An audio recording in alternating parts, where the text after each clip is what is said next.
Que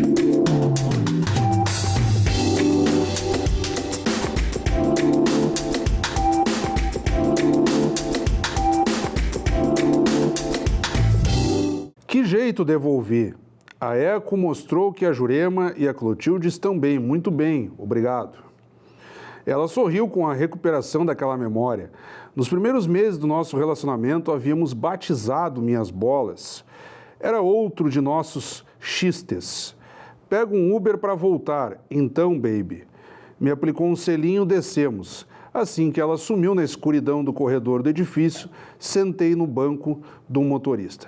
Esses são alguns dos trechos do romance Diário da Castração, obra recentemente lançada aqui em Caxias do Sul pelo meu amigo, escritor e arquiteto servidor público, Tiago Souza Marcon, que retorna aqui ao Café com Letras pela TV Câmara Caxias, canal 16 da Claro Net, 8 anos depois.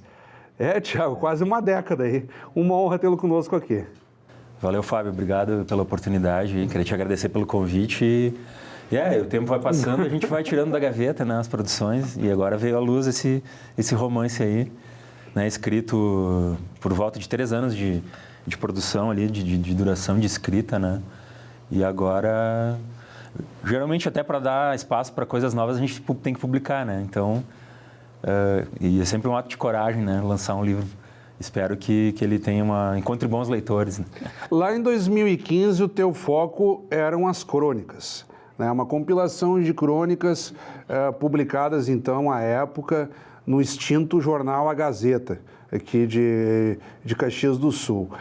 E agora tu fazes o exercício do romance e vem com uma construção bastante complexa, e nós trataremos disso no decorrer do livro. O livro se permite algumas pausas no enredo da própria história, com a brincadeira da peça de teatro, às vezes um caráter um pouco ensaístico, um tom também poético. Então, tu te valeste de muitos exercícios aqui, de bastante pesquisa para fazer esse livro. Para não deixarmos morrer o enredo em si, nós estamos tratando de muitas castrações, de muitas metamorfoses. A própria capa é muito provocativa, um misto de homem com gato. E a explicação para a capa você encontrará no final do livro, que nós não vamos dizer exatamente como é. Então aqui eu estou dando algumas pistas, Tiago, e vou pedir que tu situes o nosso leitor, então, no ambiente do romance para, de fato, começarmos a tratar dele. Sim, eu acho que dentro dos gêneros literários, assim, o romance talvez seja o formato mais flexível, né? Que permite, assim, tu trabalhar por soma, né? Então eu fui colocando a história, ela acontece de março de 2020 a dezembro, né? Em forma de entradas diárias, assim, como o próprio título diz, o diário, né? Claro, alguns dias o registro não é totalmente diário, então o que vai acontecendo é uma espécie de aglutinação, assim, de entradas, né? Meio que o cotidiano desse narrador, né? Que não por acaso é um arquiteto, também servidor público, né? Eu brinco muito com essa história da autoficção, né?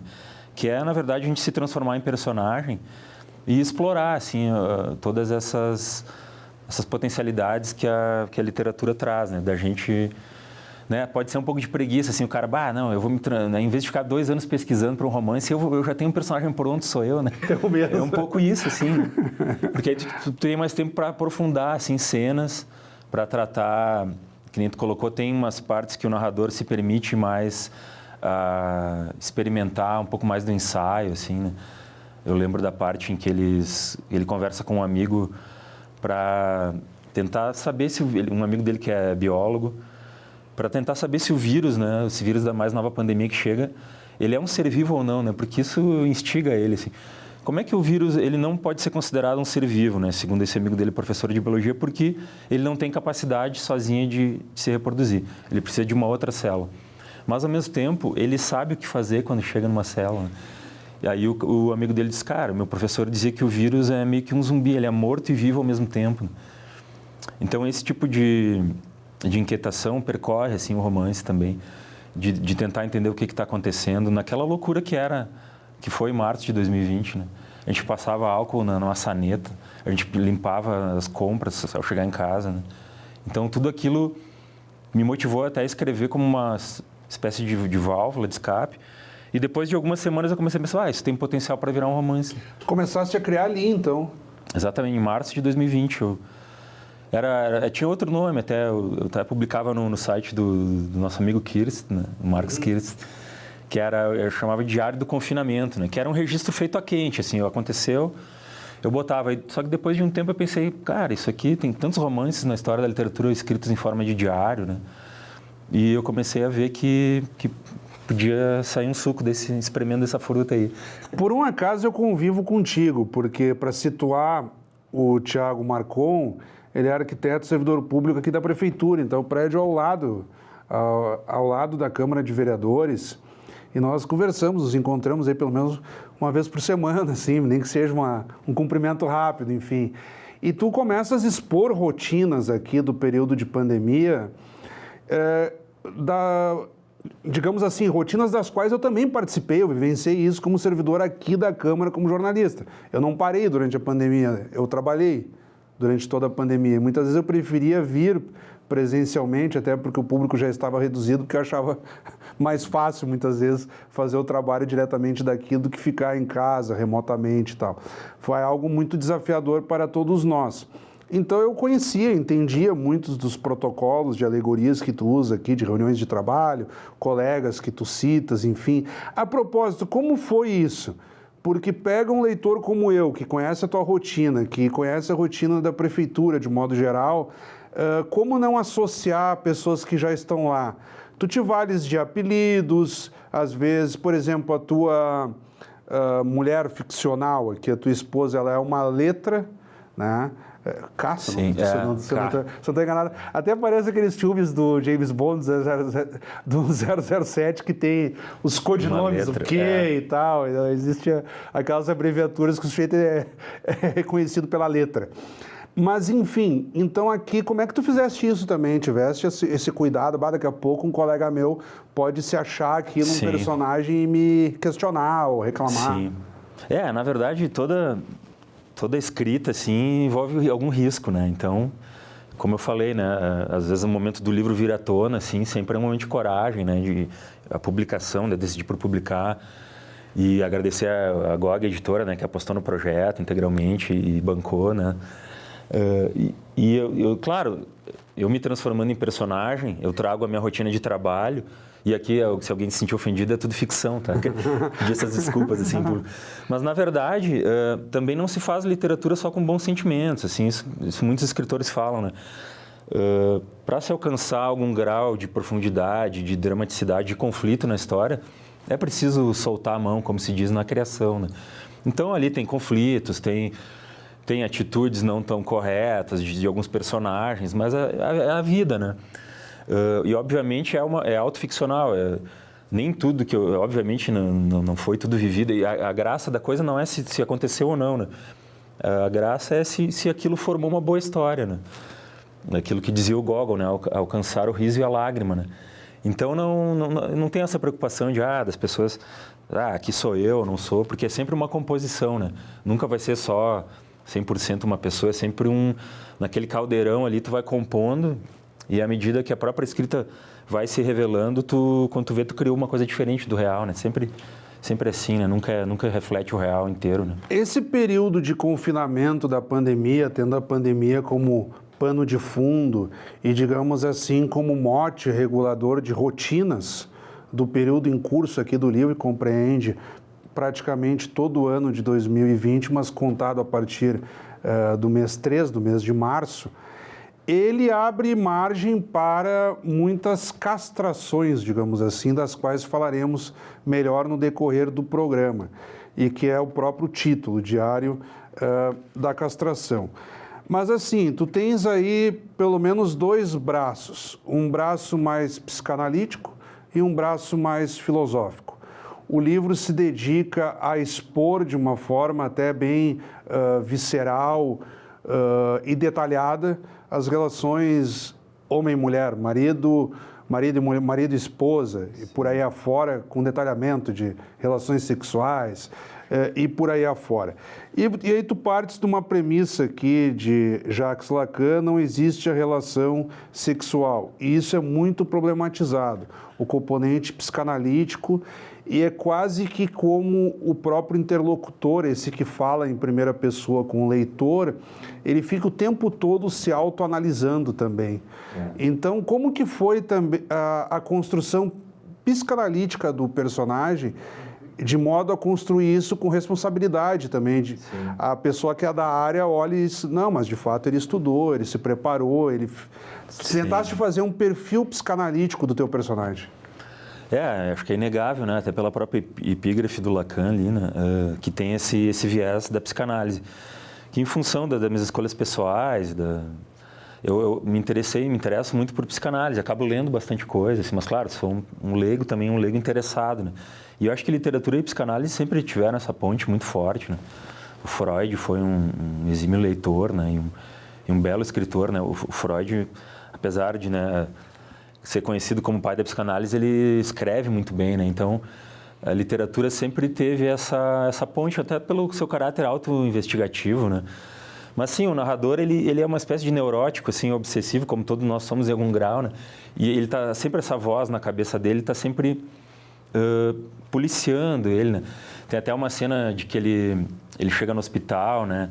E já imagina um diálogo fictício com a própria esposa que está do lado, né? Mas e essa esposa assume um caráter bastante acusatório, assim, na questão feminista, ele começa a se policiar, mas ele acaba pensando, não, às vezes é só uma internalização, né, dos discursos. Então, foi inevitável, né, partir para esse viés da psicanálise, porque a literatura é autorreflexiva, né, e a gente está sempre, ao escrever, se mostrando, se descobrindo, né, e o leitor, às vezes, lê aquilo e também sente as mesmas indagações. É um exercício até de solidariedade ali, né, de autoconhecimento que o leitor também acaba embarcando, né.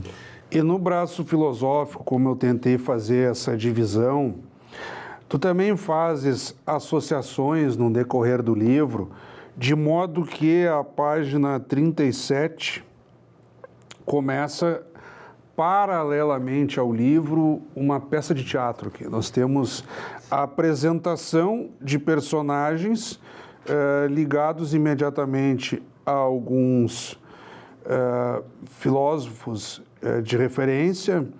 No caso, o pai da psicanálise também está aqui, o Freud. Aí nós temos também personagens bíblicos. Temos aqui uma feminista também, Simone de Beauvoir. E por aí afora.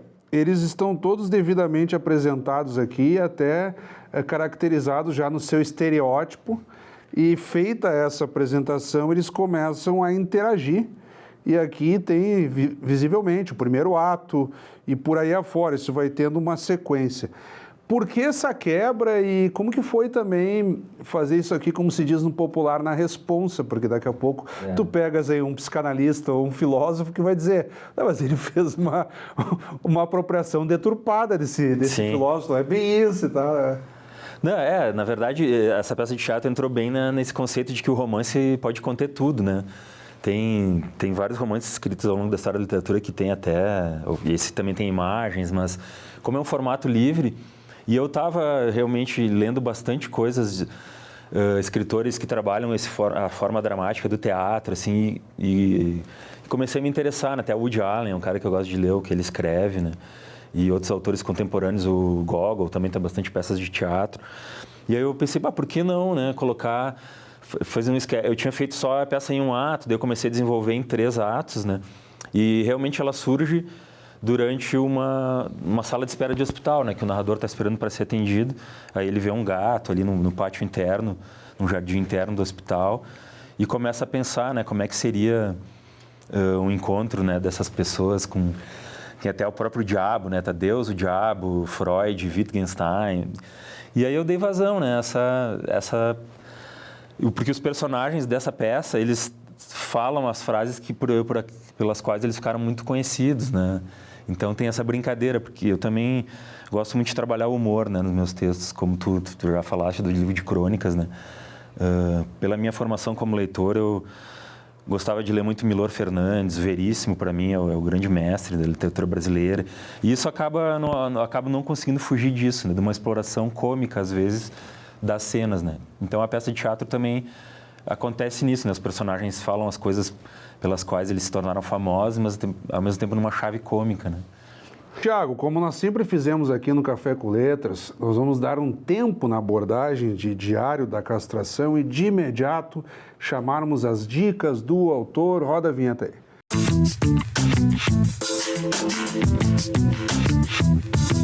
Então, nas dicas do autor, recebendo aqui o meu amigo, escritor e arquiteto, Tiago Souza Marcon, eu vou pedir que de forma breve tu compartilhes com quem está nos acompanhando neste momento dicas de leitura, podem ser clássicos, autores desconhecidos, algo que tu entendas que quem está ali assistindo a nós neste momento precisa correr atrás e ler também. As dicas estão contigo. Legal. Agora sim, de improviso, deixa eu pensar. Eu teria vários autores, até colegas, amigos aqui da cidade para citar, né? Mas para não deixar ninguém de fora, eu vou ser meio político, né? Três livros que talvez me influenciaram aí na escrita, que eu considero grandes livros. Primeiro, da poeta portuguesa Matilde Campijo, né? O Campilho, agora eu não sei a pronúncia, né? Mas saiu pela editora 34, é Jockey, o nome do livro, um livro de poesias. E também tem uma prosa, assim, que flana entre a prosa poética. Então, a autora portuguesa Matilde Campilho é uma dica muito boa, assim. Uma poeta jovem, né? Da nova safra. E outros dois gaúchos aqui que também já são pequenos clássicos, né? O Michel Laube, com o Diário da Queda, né? Que é um livro premiado também, muito bem escrito, e gosto muito do Michel Laube. E o Daniel Galera, com o Barba Ensopada de Sangue, que acho que agora fez 10 anos da publicação, ganhou uma edição comemorativa, né? São livros maravilhosos, assim, que todo mundo vai sair ganhando com a leitura. Para não deixarmos de lado, o livro não chega a ter necessariamente uma curadoria fotográfica, mas ele possui, em alguns momentos, referências aqui, desde fotos banais, como um banheiro aqui com a parede de tijolo à vista, patente, aquela descarga clássica lá que puxa o cordãozinho. Outras fotos, tu devidamente tens o cuidado lá de fazer uma advertência inicial e fornecer o devido crédito. Aqui uma roda gigante num parque e por aí afora. Como é que foi pensar nessas fotos que, de forma esparsa, elas vão surgindo no decorrer do livro? Sim. É interessante notar que esse livro, em função de ele ter sido escrito durante esses 3 anos de pandemia, ele cresceu junto com uma oficina de escrita contínua, né, que eu faço parte, do escritor Amilcar Bétega, né? E aí a gente acabava experimentando, levava trechos, né? A cada semana um dos alunos leva um trecho para ser comentado, ser lido, a gente faz um pente fino. E aí nesse momento eu fui experimentando, assim, o que vocês acham de imagens? Porque tem um autor alemão, o Sebald, que usa muito isso, né? E eu fiquei fascinado com as possibilidades de um romance que possa conter imagens, assim. Mas não aquela imagem só para servir de muleta para o texto. Às vezes uma imagem que tu não explica muito, mas ela dá uma outra dimensão ao texto. E paralelo a isso, eu fiquei pensando, mas eu tenho já uma pequena produção do tempo que eu frequentava bastante o Clube do Fotógrafo, eu tenho um trabalho de fotografia também. Por que não fazer essas duas coisas, né? Então eu comecei a selecionar e até criar imagens especiais para o livro.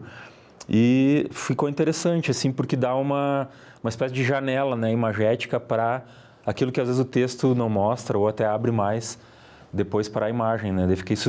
Depois, cada leitor vai fazer a sua leitura, isso que é o rico, né? Não deixa de ser um respiro também para a leitura. Exatamente. De um romance que geralmente... Pode ficar cansativo, né? O próprio romance ele já te exige, né? Uma entrega um pouco maior como leitor, né? Porque é um tomo mais robusto. E no teu caso aqui estamos falando de quase 250 páginas, quase 240 páginas, melhor dizendo. E também, para não deixarmos de lado, assim, quando falávamos das castrações, porque às vezes confunde um pouco. Antes de irmos ao ar, sempre tem um bate-papo aqui entre o entrevistador e o entrevistado, que é tão bom quanto o que vai ao ar, mas não podemos perder isso. Nós falávamos aqui dos tipos de castração no decorrer do livro. Nós temos uma objetiva, que o pessoal vai ter que buscar aqui no livro, quando o gato lá morde, enfim, Sim. e faria, digamos assim, uma semi-castração do nosso personagem. Acho que o pessoal consegue entender razoavelmente. E depois nós temos aqueles fatores da chamada meia-idade, o homem próximo aos 40 anos, que vai se indagando a respeito da própria virilidade, do seu papel como homem. Então, há vários questionamentos aqui também desse aspecto da masculinidade que está ligado. Então, nós estamos falando de uma castração objetiva.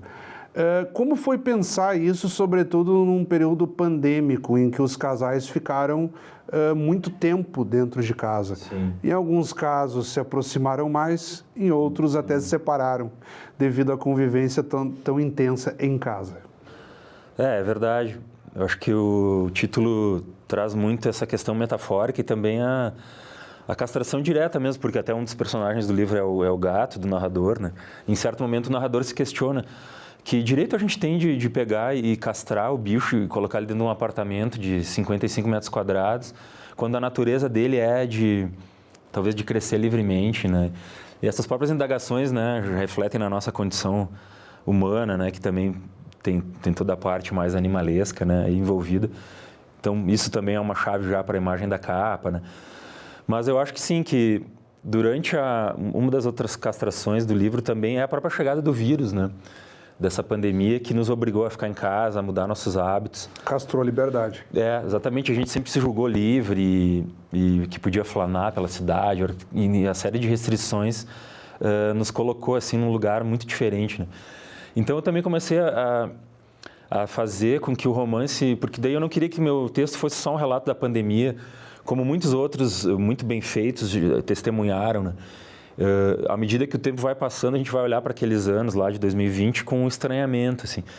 Então, eu queria que abordasse, de certa forma, também com relação ao humor, como eu já coloquei, e não só um relato cru, jornalístico demais, assim, ou só factual da pandemia, né? Que tivesse essa abertura para a ficção, mas nesse período estranho, que realmente foi de cerceamento, né? Dos nossos desejos, a gente teve que reaprender a viver e foi castrado, né, metaforicamente, né, de tantas maneiras, né? O livro tem um detalhe muito interessante que diz respeito ao tom de narrativa. Tudo bem, primeira pessoa, ok. Mas o futebol aqui é citado, tu, a propósito, como eu, és torcedor do Esporte Clube Internacional, escalações aqui históricas, como do próprio Mundial FIFA de clubes lá de 2006, a escalação é lembrada aqui. E o livro também se permite uma substituição, digamos assim, já nos acréscimos do romance, o narrador é substituído. Ele some por um motivo ou outro, e isso também fica meio que no ar, a cargo do leitor tentar entender por que o narrador some, e ele é substituído imediatamente pela sua esposa, enfim, e que faz ali, começa a fazer um tom de narrativa, continua em primeira pessoa, mas você já percebe que houve uma substituição. E ali são apresentados até perfis de pacientes, ela é uma psicanalista e por aí afora. Então aí vamos nos encaminhando para o término do romance e nós aqui, a propósito, estamos nos encaminhando para o término da nossa entrevista, digamos assim. Então, seguindo, digamos, a cronologia da própria obra. Como que foi também pensar nessa quebra de narrativa e para que não prejudicasse também, inclusive, o término da obra? Porque o grande barato de um romance é o seu final, né? Sim. Na verdade, também procurei, a gente que escreve, o Fábio também escreve, sabe disso, a gente é o primeiro leitor, né, de nós mesmos, então sempre me atraiu os livros que me surpreendem de alguma forma, né, tanto pela trama quanto pelo modo de narração, porque eu acho que até no cinema também, na TV, nas séries, nada pode ser mais chato assim do que alguma coisa previsível, né, que tu sabe o que vai acontecer, que aquilo, de certa forma, está tão óbvio e não te surpreende, né? Então, eu procurei explorar esse tipo de situação também no livro, né? Quando talvez o leitor tenha se acostumado com alguma coisa, a trama dá uma espécie de reviravolta ou acontece algo que tira um pouco o chão do leitor para suscitar emoções, né? Eu acho que na verdade, a tentativa da arte é isso, é tirar a gente um pouco do lugar comum, suscitar também o riso, a lágrima ou não ficar indiferente, né, ao texto. Um livro bom é aquele que o Kafka falava, né, que seria como um martelo, assim, contra a cabeça do leitor, um machado, né, ele falava, era muito mais violento que um martelo. Vai sacudir, né? Então, de certa forma, claro, trabalhando com as ferramentas que a gente tem, com o potencial, né, com a qualidade de cada um, tentar fazer isso, fazer com que o leitor seja deslocado, assim, do seu ponto da zona de conforto, como falava o Fernandão, né? Quando foi treinador. Saudoso. Bom, enfim, Thiago, quando entrevistado é bom, o tempo voa. Eu mesmo não acreditava que na apresentação periódica da nossa produção, evoluiu tantos minutos, enfim. Eu acredito que nós tentamos aqui também, o livro é de fôlego, e o nosso bate-papo também assumiu um certo fôlego, no sentido de um esforço panorâmico, de apresentação e de aprofundamento na própria obra. Eu gostaria ainda de deixar um espaço para que tu toques num ponto que não tenha ficado muito claro e também até na própria divulgação da obra, cujo lançamento vem de poucos dias atrás. Então, acredito que tu tenhas aí uma agenda ou já um preparativo de divulgação e de trabalho do livro em eventos literários e por aí afora. O espaço ainda é teu. Obrigado. Não, eu queria agradecer de novo, então, o espaço aqui da TV Câmara e do Fábio, né, meu amigo jornalista aqui, colega também de serviço público. E dizer que o livro, ele foi lançado faz uma semana, um pouco mais. Está à venda ali na Livraria do Arco da Velha ou no site da Bestiário, que é a editora parceira da GOG, né? Para quem quiser comprar, aí nas redes tem os links. E claro, e dizer que agora vai ter um lançamento em Porto Alegre, né, em função de ter alguns amigos por lá e tive uma certa vivência lá durante a faculdade, então ficou essa ponte legal, né, com Porto Alegre, que também aparece um pouco na trama. Mas eu acho que é isso, fazer o convite aos leitores que hoje em dia também ler um romance é um ato, né, quase de rebeldia, assim, porque a gente tem tanto tempo escasso, né? Às vezes tu chega em casa cansado, muito mais prático tu colocar numa série do streaming, né, ou assistir um filme. Então não deixa de ser um ato de resistência tu ter um livro assim perto de ti que tu possa degustá-lo um pouco por dia. Então eu queria fazer esse convite para quem se possa permitir um pouco mais de tempo, que a leitura, né, permite esse mergulho mais lento assim do que o audiovisual, esse formato do romance, do papel, né, do livro impresso que a gente ainda, como escritores, luta para que não acabe. Né? Então, mais uma vez, muito obrigado. Valeu, obrigado aí, Fábio. A honra foi toda nossa. Acabamos de conversar, então, com meu amigo, escritor, arquiteto, servidor público, Thiago Souza Marcon, ele que acabou de nos brindar aqui com o romance Diário da Castração, obra recentemente lançada aqui em Caxias do Sul e pauta do Café com Letras desta semana. Como sempre, também convidamos a todos que continuem acompanhando a nossa programação. Até o nosso próximo encontro.